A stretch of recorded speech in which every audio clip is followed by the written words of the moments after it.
Kũmomorwo gwa cukuru ya Anointed Academy mwena wa Embakasi gũtigĩte arutwo aingĩ magĩthĩnĩka.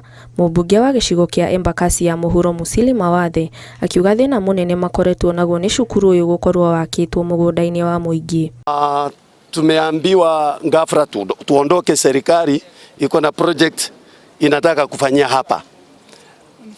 Hata it was Friday, last week Friday ndio walikuja na matingatinga wakasema ondoeni vitu zenyu, kama hamuondoi tunabomoa sikiwa ndani, na tumekuwa na hiyo harakati kutoka Friday mpaka leo. Aciari na urugamiriri wa cukuru uyu makiuga maratongio muthutukanio kuona kuri na cukuru ingi iria iri mugunda-ini uyu na itigana kuhutio.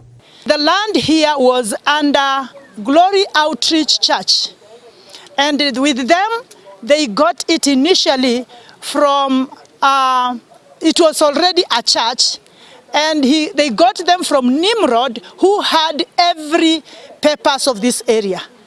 And so when we came to him, we talked to him, and he answered and said, God has answered our prayers. We have been yearning to find people who we can work together. Utongoria wa mwena uyu ukiuga ni ukurumanirira na uhoro uyu na gutigirira o mundu niona kihoto.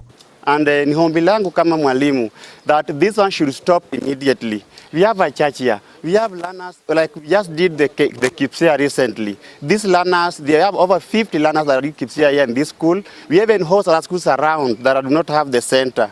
And it is very sad that today the school that has been really serving the schools around has been brought down. Ngiribotera Inoro TV, njitagwo Jerry wa Njoroge.